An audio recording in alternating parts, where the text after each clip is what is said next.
Bonjour. Ainsi, comme vous le savez, Wish est un site qui permet à des intermédiaires de vendre leurs produits de qualité discutable à prix attractif.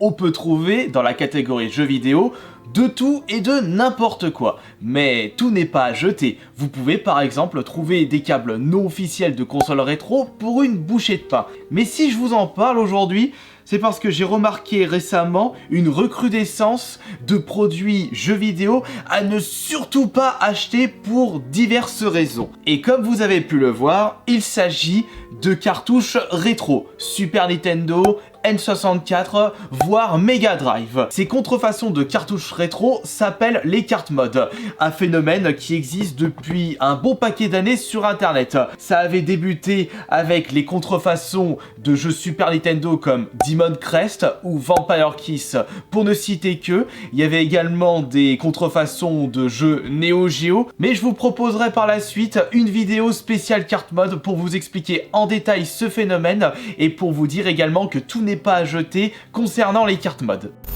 Mais alors, pourquoi proposer aux visiteurs de Wish des cartouches de jeux rétro qui se sont vendus à des centaines de milliers, voire à des millions d'exemplaires dans le monde? Tout simplement parce qu'ils sont à prix attractif sur le site. Vous pouvez trouver par exemple ce Mario Kart pour environ une douzaine d'euros sur Wish, alors que la cartouche originale coûte aux alentours de 25-30 euros. Il faudra compter beaucoup plus si vous désirez récupérer la version boîte avec notice. Et comme vous le savez tous, les internautes vont souvent sur Wish pour acheter des choses à prix attractif.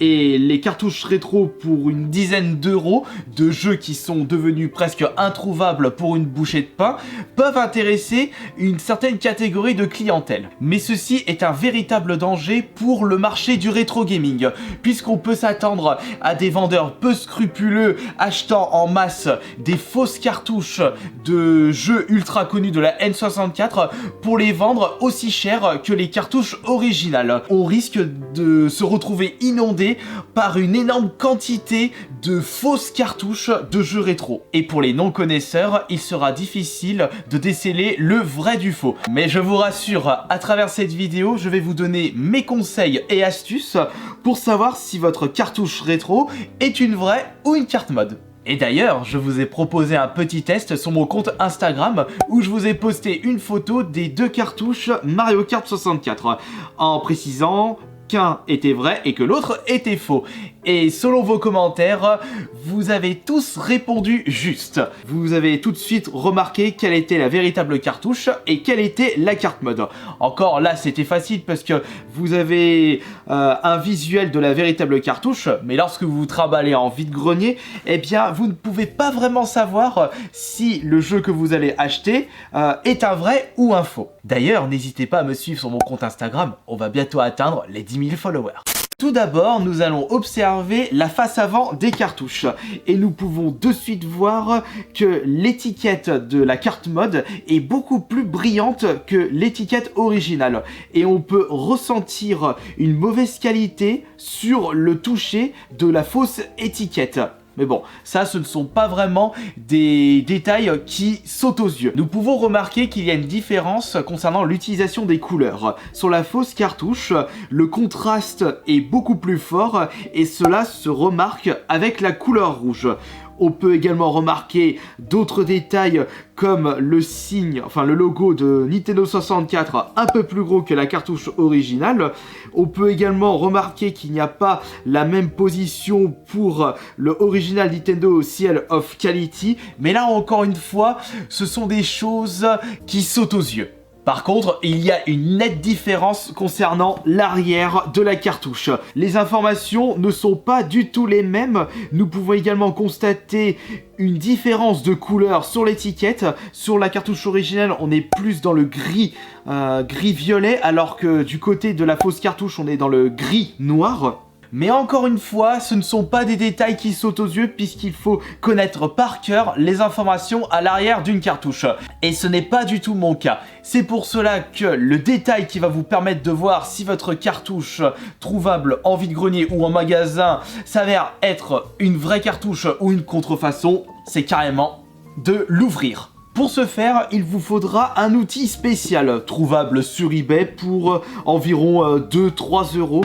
Et grâce à ceci, vous allez pouvoir vérifier vos cartouches, si ce sont des cartouches originales ou des contrefaçons. Ah zut, il me faut également un tournevis cruciforme. Non, il n'y aura pas besoin d'utiliser le tournevis cruciforme pour la suite, puisqu'à travers le trou, nous pouvons tout de suite remarquer le signe Nintendo pour la cartouche originale, alors que de l'autre côté, nous ne le voyons pas. Et puis nous pouvons remarquer que sur la plaque métallique, nous avons un sigle de SB1, je ne sais pas ce que cela signifie, et même sur la cartouche grise, nous avons des chiffres pour la cartouche originale, alors que ces lettres et chiffres ne sont pas présents pour la carte mode. Comme vous avez pu le constater, nous avons le droit à beaucoup de différences entre une cartouche originale et une carte mode. Maintenant que le jeu des 7 différences est terminé, nous allons pouvoir tester la fausse cartouche sur une vraie console. Mais je n'ai pas envie de sortir ma console bleue transparente parce qu'on ne sait même pas comment elle peut réagir avec une fausse cartouche. C'est pour cela que je vais aller chercher une N64 lambda. Qui n'a pas envie tout de suite de faire une petite partie de Mario Kart 64? Ce jeu est un must-have de cette console, et il fait partie d'ailleurs de mes jeux préférés de la Nintendo 64. On commence le test avec la version originale, afin de voir qu'il n'y a pas de problème, et pour que nous puissions voir s'il y a des petites différences au début. La manette elle marche pas, c'est quoi ce bordel? Voilà, c'est bon.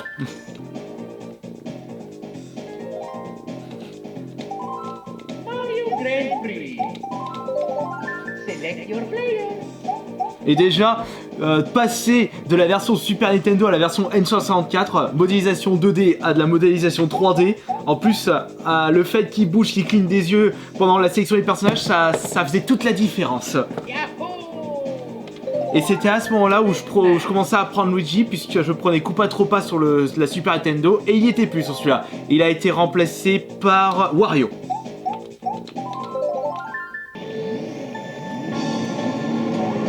J'ai oublié le départ turbo. Allez, mon circuit préféré, meilleure musique de ce jeu, et l'autoroute de Todd à l'envers, toujours épique. Ce Todd, quel débile mental. Et aussi ce qui était bien dans celui-là, c'est que les ennemis n'arrêtaient pas de se faire croûter, rentrer dans l'art par les voitures, par la circulation, et on pouvait toujours les entendre gueuler comme des porcs.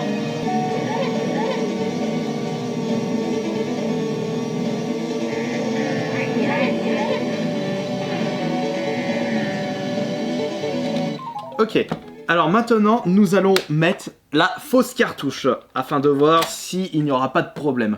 Alors là, si la console se fait flinguer, ce sera une bonne grosse raison de ne jamais acheter ce produit-là. Enfin même si j'arrive à faire fonctionner la cartouche non officielle, la fausse cartouche, ne pensez même pas acheter ce genre de matériel sur Wish ou sur d'autres sites.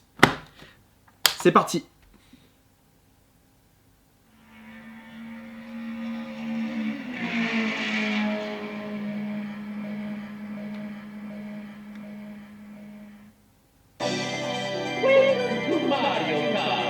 Ne prêtez pas attention à l'écran d'accueil, puisque comme je n'ai pas débloqué le 200cc sur cette cartouche, j'ai que l'écran standard. Non, pourquoi je dis 200cc? Non, le mode miroir, excusez-moi, je suis encore dans le dernier Mario Kart. Bah après, en termes de maniabilité, bande-son, il n'y a limite aucune différence. Et c'est ça qui risque d'être ambigu lorsque vous achetez des... Oh tiens, le départ turbo, je l'ai réussi à le faire. Et c'est le problème si vous désirez acheter des cartouches en vide-grenier. L'aspiration, sinon le jeu se joue correctement, il n'y a pas de problème de ce côté-là. Bon, comme je vous le disais en début de vidéo, et même dans le titre, n'achetez surtout pas ceci sur Wish. J'espère que cette vidéo, qui était un petit peu plus sérieuse, vous aura plu, et c'était également une vidéo de prévention, parce qu'étant donné que je suis fan des jeux vidéo depuis que je suis tout petit, et que j'essaye de défendre corps et âme les jeux vidéo dans la version originale, et surtout dans leur version matérielle, c'est pour cela que je n'hésiterai pas à faire le nécessaire. Ciao!